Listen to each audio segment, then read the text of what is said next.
The Big 12 just caught the SEC actively tampering, and it's kind of the coolest thing ever. This is Locked On Big 12.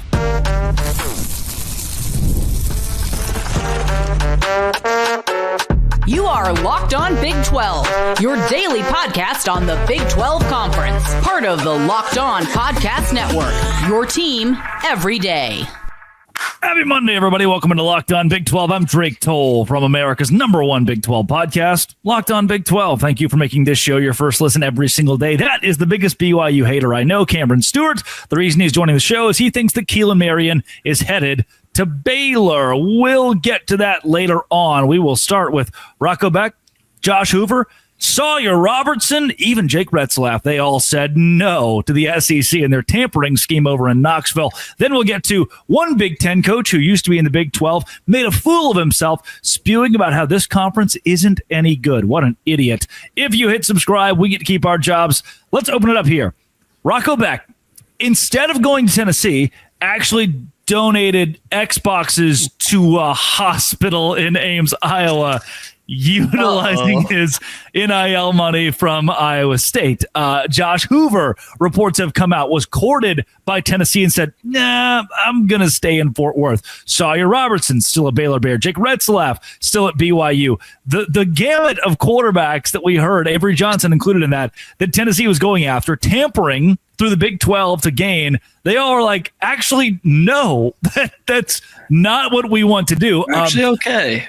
The Big 12 wins here, and it's so embarrassing for Tennessee that day one, their burners to their actual donors were looking to the Big 12 conference for the next QB, and everyone here would rather play at their respective schools than be in the Southeastern Conference.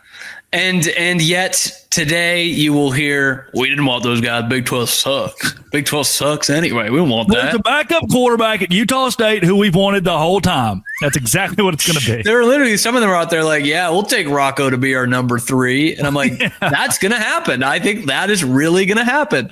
It's almost like the best case scenario for us as Big 12 fans, because like I think I am one of many who are on Tennessee's side by kind of kicking Nico to the curb. Like, I think that's what we all want to do in today's NIL, space, where they pull something like that. And, I don't know, the rumors of the players willing to hold themselves out of college football playoff games, you hear that, and you as a fan are like, you know what, screw it. Like, get these guys off the team. And so I think a lot of people were in Tennessee's corner. And then all of a sudden you start hearing these Big 12 names come through, and it's like, oh, maybe I don't love this. And like, why did we ever doubt it? Why did we ever doubt that you could throw, $2 to $3 million at these guys and they wouldn't stay at Iowa State and TCU and Baylor? And well, Baron Morton wasn't getting thrown into those conversations, but all these guys that are quite the opposite. Nico was thrown into the Texas Tech conversation. Yes, that's actually a good point. Where on paper, it is like a nice situation. Like, Tennessee is an all-time program, or, once proud program. They were in the college football playoff last year. I think Heupel's a really good coach, and it could be alluring to some of these guys. But I just think you've got a different breed. Like, it's like RIP to your grandma, but I think this conference is built different.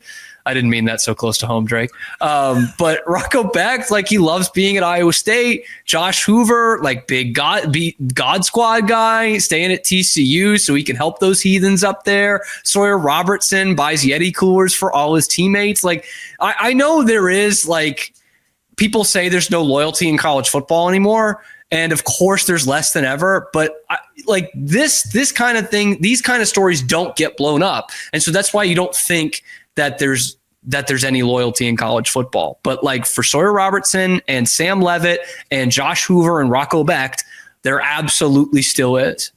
All we hear is, and you hit the nail on the head, how so-and-so was disloyal. Rob Wright was disloyal to Baylor and went to BYU. That becomes the major storyline. What we don't hear is when, and there will be Tennessee fans that are so ticked off about, well, Tennessee couldn't contact them, and if they did try to, it'd be an NCAA violation. No. If this is the first time you listen to the show, you need to be exposed to the fact that every player has a running coach, their I get to run faster coach, or their strength and conditioning personal trainer who has a direct line to a donor at pretty much every school in the country. That's how these deals are brokered, not through the university themselves. It's just, yeah. Which, by the way, because a lot of people think you're blowing smoke because that's what they think. But I've literally heard this from parents of players that say, I'll get a text from so-and-so's trainer and ask, how's he doing? How's he liking it at Baylor? And they know, they're like, okay, who are you asking on behalf of? So right. That's not just Drake Toll making something up. Like, if you don't believe that, you are not privy to this sport. Like, that is, and that's why we say the transfer portal doesn't exist. I think you've coined that term. It doesn't exist. It's not. It's a fugazi. I think we've decided. So with that, we don't get the stories of guys who say no when the trainer or speed coach says, well, what if hypothetically Tennessee gave you $3.5 million? Big 12 schools have not only been able to pony up money, but it's even better that in response to Tennessee reaching out, Sawyer Robertson or Levitt or Avery Johnson or Rocco Beck were like, you know what? I'm going to give Xboxes to kids with cancer. Not only am I going to Tennessee, I'm going to flex the money I'm getting so much so that I'm going to donate PlayStations to children who are in a hospital. Here's what money means to me, Tennessee, Josh Heupel. Here's what it means to me. Not only do we have the best vibes, but we've got some great people in this conference. It just means less. It's a great slap in the face to say, oh, you thought I wanted more money? I actually am going to give these children gaming systems. Coming up, a Big Ten coach just came after the Big 12, saying that we're puny and small. And this guy, checks notes, is currently struggling to win college football games. This is Locked On Big 12, part of the Locked On Podcast Network, every day.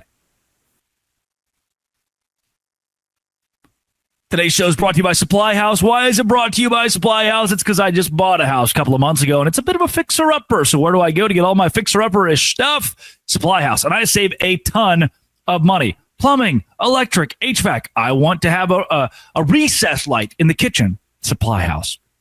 Plus, an inventory of over 200,000 parts. 400 plus top brands. You'll find exactly what you need. Need help with an order? Supply House offers expert support for trade pros. They have a free Trade Master program that offers exclusive perks like a dedicated phone line, free shipping, and discounts on every order. It's your turn to take advantage. SupplyHouse.com/TM. Start ordering plumbing, HVAC, electrical supplies, and use promo code SH5 for 5% off your first order. That's SupplyHouse.com. Visit SupplyHouse.com. Do it today. Again, code SH5 for 5% off your first order at Supply House. Cameron Stewart, Locked On Baylor. A Big Ten coach by the name of Matt Rule. That's right. Oh. He is so back. Just said that, this is a great quote, there are lots of kids I would love to recruit that have committed to a Big 12 school or somewhere else like that. They come to camp. And if you want to play in the Big 12 over the Big 10, I got it. But make no mistake, there's a big difference. The Big 12 is going to go nuts now. I know that. Rule continued. I'm going to be on X and all that stuff. But it's reality. The Big 10 and the SEC, especially moving forward, are going to be higher than everyone else. I think it's great. The guy that can't win at Nebraska is coming after. Were they playing like the Wasabi Fenway Bowl this year, which was their first bowl game in a millennia? In a long time, yeah. In your lifetime, anyway. And he's like, you know what? I get kids all the time, every day. Some Big 12 kid calls me and is like, man, it's just different up there, Matt. In case he wasn't a used car salesman enough when he was at Baylor, Matt Rule is now taking unnecessary shots at the Big 12 that has, to me, sure, if you're the SEC and they moan about it all the time, like, oh, we're so much better than you. But the Big 10, I just don't know if you've really got a leg to stand on outside of Ohio State, who still lost to Michigan.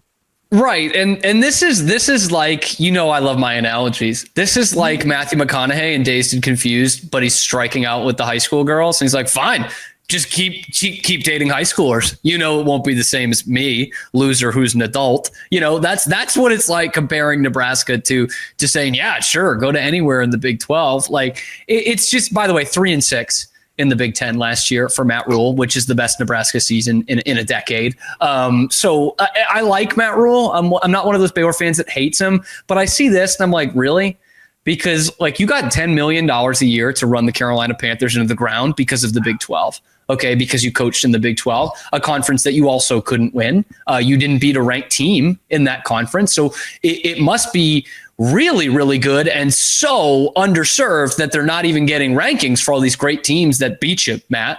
But surely that Baylor is just like institutionally, they can't win the Big 12 championship. Like no one after Matt Rule, even coaches who have floundered a bit, they couldn't also win a title, correct? Of course. Yeah, of course. And if there was anywhere to check if Dave Aranda had done it, that would be really damning for Matt Rule. But I thought about this quote too of like, you know, I have respect for Nebraska just as an overall program. Great tradition, great fans. They punch the place out all the time, no matter how bad they suck. They've proven that time and again.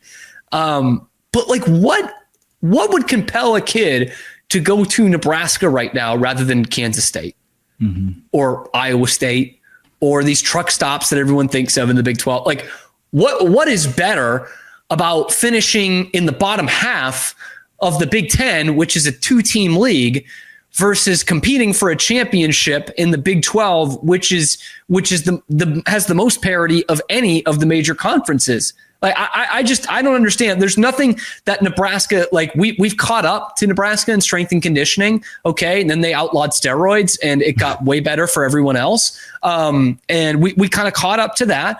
Like most of the major programs have college football stadiums of 80,000 or above. Everyone in the Big 12 is putting guys in the NFL. Like that's not an issue. I just don't understand it. And it's always these bottom feeders, Drake, you know this. The people that are doing the SEC chants, right? Those aren't Georgia fans. Those are A&M fans. The guys that couldn't crack it in the Shane Big 12. Beamer, like the most vocal State. guy. Yeah, the most vocal Shane Beamer. Yeah. It's the same thing with the Big 10. Like Ohio State and Michigan are not like, yeah, Big 10. They're like, no, we're Ohio State and Michigan. You guys are the teams that are on our schedule. Illinois and Northwestern and these school, Purdue, right? You're the ones. And Nebraska. UCLA, USC. I mean, you're the ones going Big 10, Big 10, Big 10, big. Like that. Those are the schools that are doing that. Matt Rule. Come on.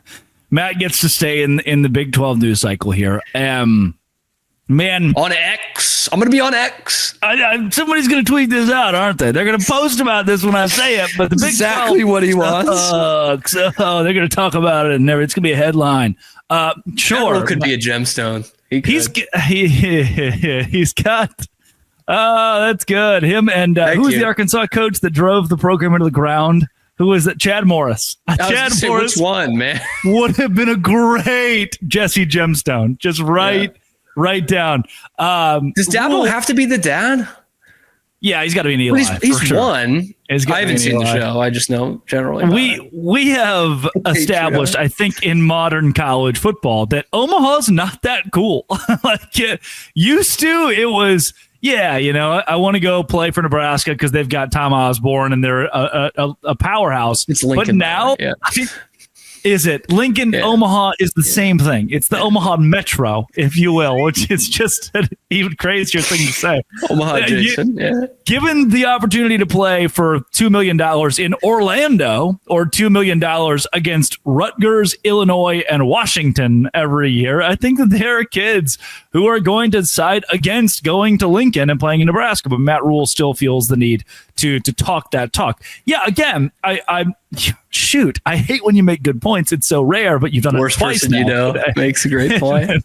And you've hit it again with Ohio State doesn't say, oh, we're the mighty Big Ten. They say we're Ohio State. And by and large, when Alabama's winning a championship in football, they're not saying SEC. They're saying we're Alabama. This is what we do to win national championships, whether Mississippi State does or not. I just don't think Matt Rule, who was built by the Big 12, has a leg to stand on unless if Ryan Day says this, you're like, well, it's kind of, you did just win the national championship, so you kind of have some acumen here. But for Matt Rule, who floundered his first 2 years in a very tough situation and then goes to one Big 12 championship and is terrible at Carolina and hasn't built a program yet at Nebraska, this just seems stupid to me. Yeah, it's just, and it is that way. I think that way more about the Big Ten even than the SEC. Of like, you guys are really two schools. Penn State did make the Final Four last year, so I got to give them some credit there. Usually they cannot beat top 25 teams. Too. Yeah, like I don't. It's with a quarterback who's not as good as Sawyer Robertson, by the way. No, college football is not. The last 2 seasons has been so discombobulated because of the way the transfer portal. I mean, how did who was McNamara? Was that the quarterback from Michigan? Yes. Was that his name? How did he win a national? How is he a national championship winning starting quarterback? Like JJ McCarthy. McCarthy. Who's McNamara? Cade McNamara. Yep. Michigan. Yeah, I think so. I think that's this last year. I don't know. I don't know. They had nobody this past. But year. Drew Aller being in the semifinal and McCarthy winning a national championship shows that college football has been so spread out the last 2 years that crazy stuff's happened at the very top. Yeah. You can also you want to talk about starting quarterbacks win the national championship. You want to talk about Big Ten? You want to talk about Big Ten quarterback that won the national championship? Because I wonder where he started. I wonder where Will Howard started his career. I wonder where he cut his teeth. He's not out there saying, "Oh yeah, I played in that minor league for a couple of years." He wasn't saying that. Matt Rule should maybe take some notes from Will Howard, a guy who knows how to win in this league. I bet Matt Rule played Will Howard once. Maybe I don't know. Kansas State was a revolving door of quarterbacks there for a second. Was Howard? He was the starter when they beat TCU in Arlington. I think Avery Johnson may have gotten a snap. That's the year before he got to college. Yeah, but Matt Rule wouldn't have been there. Rule wouldn't have been there, but I bet Rule played against him the year prior. He played against Skylar Howard. Skylar Thompson. Yeah. and together we can get college football quarterback. Adrian Martinez, maybe, or his brother. Something like that. Which one of the brothers played in Nebraska? Nebraska, yeah, and the other one was Kansas State. There's some Nebraska fan who's already put 4 comments down, and is typing a 5th. Baylor has traded. That's the SEC on CBS. Yeah, I don't know the NFL draft one. Baylor, there's been a trade. Lundquist, man. There's been a trade. Baylor sending Rob Wright to BYU in favor of Keelan Murray, and this is Locked On Big 12, part of the Locked On Podcast Network. Your team every day. Today's show is brought to you by Game Time. The reason it's brought to you by Game Time is because there are playoffs going on right now across professional sports. If I want to go watch those playoffs, I go to Game Time. I take my happy butt right there and I get the cheapest tickets possible. 110% of the difference if you find it cheaper anywhere else. NBA playoffs, NHL playoffs. Can you believe it? They're all going on right now. Last minute deals can help you save up to 60%.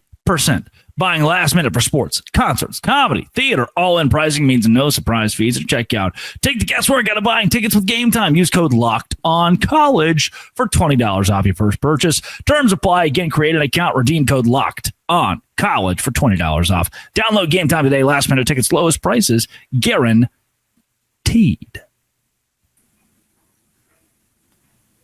Cameron Stewart of Locked On Baylor, who just lost Rob Wright to BYU for, in the trade, a player to be named later, and that name is Keelan Marion. The reason I called you and said I need your input on this is because as he is released, the schools he's visited, I'm like, oh, that's a Big 12 school. Wait a second. There's another Big 12 school. This doesn't seem like a tampering deal because of how he's being shopped around the country, but a lot of Big 12 teams are in the mix for the best return man in the conference and what could have been a great wide receiver in the conference next year. And Baylor could possibly be a front runner for to give a big ring finger to BYU after the Rob Wright situation. And what I do wonder about this is I wonder how much the Rob Wright situation actually plays into this. Do you think it does? Do you think it does at all? I see a school in BYU that is a huge, passionate fan base. It's way into sports, but you have made no friends over there, by the way. Apparently not. The friends who are still there rock with me. But you like anyone would tell you that that's a football school. They're putting a lot into basketball now, but that's football, right? And I think a lot of these players are seeing they paid how much for a point guard on a basketball team? 6'1". Oh, whoa! Someone's making. And we're out here. Right now. Yeah, someone's making very good points. And we're out here, in the college football playoff discussion to the last week of the season. We just won 11 games last year. We're bringing a lot of guys back. I'm Keelan Marion, a first-team All-American. And you're giving that guy that? What am I getting? Like, I do think there is some of that. It's usually within a locker room of like, oh, the quarterback's getting that much. Where's my money? But I wonder if there's something in that, because it's not just Rob Wright, it's AJ DeBonsa, and it's whomever else they get to this BYU basketball team. And again, I don't think they should be shying away from that. I think BYU fans should be leaning into it rather than saying other stuff is why they got them there. And so I wonder how much that has to play into it. Now, I'll say this. Baylor is going to get a wide receiver in this portal window. They've already offered a couple as this window has just been open a few days. They need some depth at that position. They don't necessarily need a big game-breaking guy. And the more I look on this, I would like Keelan Marion. I would take that. But would I tell you that can I tell you that we have Keelan Marion at home? Oh. Can I tell you that we have a better Keelan Marion at home? Huh. Because he was a first-team All-American as a punt returner, kick returner, but was second-team All-Big 12 at that same position because Josh Cameron was better. And Josh Cameron has more than twice as many catches this past year than Keelan Marion has. So am I going to say, no, I'm good if the option is there to have both of them? No. Right. But I think you're much more likely to see them get one of these kind of second tier guys, especially with Keelan Marion getting offered by like literally any team in the Big 12. You could have brought in any Big 12 Locked On host in here and talked about, hey, what about that offer to Keelan Marion? They're all sending him out. The SEC schools are too. He's going to get himself a good bit of money, good chunk of change to go play somewhere. And I don't know that it's going to be Baylor. BYU fans are pretty upset at him leaving. They are surprised. They are handling it better than Baylor fans handled the Rob Wright situation, which I think everyone's mad. A lot of Baylor fans are mad at Rob Wright's father, who they didn't know until the last 3 weeks. More upset with him than they are the actual kid himself. For BYU, they don't really have anybody to blame. Like Keelan Marion just entered the transfer portal. I don't think he would have been a world-beating, unbelievable Heisman Trophy candidate at wide receiver. He was the electric return man that everybody wanted. And I also think he could fall in the category, Baylor fans will understand this, of a Richard Reese, where you have a year or two of pretty good production, and then by year 3, you're like, yeah, he's really good, but do we have to, when he leaves, it wasn't the worst thing in the world. The Richard Reese leaving Baylor fans weren't upset. He was pretty easy to replace after all. That could be the situation here. What's going to make this a big stink in the Big 12 is because he's being courted by so many teams in conference, Baylor included. It begs the question, is it money related? Because I don't know what else it would be. Everyone else seems to be vibing pretty hard with BYU right now. And if it is money related, as I've stated multiple times for every program, if a kid leaves your school citing, I want more money elsewhere, it's so damn good that kid left your school. You probably didn't want that in your program anyway. At the end of the day, yes, and especially a team like BYU that is ready to win again. That's ready to be in that Big 12 championship discussion again. They're not thinking, oh my gosh, that's the one guy we need to get over the top. They're thinking we need guys in this locker room who want to be here. And I think that's the case for a couple of Big 12 teams. I think Baylor would be amongst them as well. But yeah, I think this is probably a money situation. There's especially this spring portal window when other programs start to get desperate. Like they start these college football players of worth any salt are getting several calls every day from coaches at other schools and through their trainer and all this. That a lot of them are no contact too. Like they have their massive offer. Yeah, there's a way where there's a will, there's a way. They will get their offer, and so I imagine it's just a case of I'm hearing I can get what, where, like. Okay, all right. I'm liking the sound of these numbers and this, and probably went to BYU last week and said, "Hey, I'm just letting you know this is what I'm hearing. Are you guys gonna be able to do anything like this?" And I'm sure Kalani Sitake and Brass said, "No, we're not gonna be able to do that. Sure, go with God." Yeah. Praise be to He. Yeah. That. I don't know if I processed the whole money thing being as important as it is, but I'm not sure what else it could be. You're going to get playing time. You get playing time for a contender, for a college football playoff contender. For a great fan base. For a very passionate fan base. And how would I react? I'm an All-American, and I was just told that a top 40 returning player in college basketball not top 5, not top 10, maybe not top 15 or 20. Is not an all-conference player. Is going to make $3.5 million in the same athletic department where I could win a college football playoff game as an All-American. I probably want to get paid. Like, I know that the donor situation isn't always 1-to-1 between football and basketball. There's not a true way to split it up and divvy it fairly, but I think I would also like a share of the pie that makes more sense. Yeah, and like at risk of getting myself into more hot water with BYU fans, I have seen several on social media with these football players that have entered the portal the last few days and being like, something's not exactly right here. Like, you just had this great season, 11 wins, and it's not the first portal window, it's the second, and a couple of big time players are out the door. I don't know how widely held a belief that is amongst fans, but I think that would fit in more to your last point there of like, look, we all love basketball. We do. And being competitive in basketball is still very important. But at the end of the day, college football playoff, like that's making unbelievable money for your university and your athletic department. That is what drives admissions and fundraising. That's what drives all of it. And so you see, $3.5 million for him, for Rob Wright. I don't know who Rob Wright is. That's probably what Keelan Marion's saying. I don't know who Rob Wright is. I've heard of AJ DeBonsa as the number one prospect in all of high school basketball. I ain't heard of Rob Wright. He's getting $3.5. My name's on the All-American list. I'm an All-American. Like, what is this? For a guy who might be an All Big 12 player, I would imagine that's pretty frustrating. Later this week on Locked On Big 12, did BYU adding Rob Wright kill football program?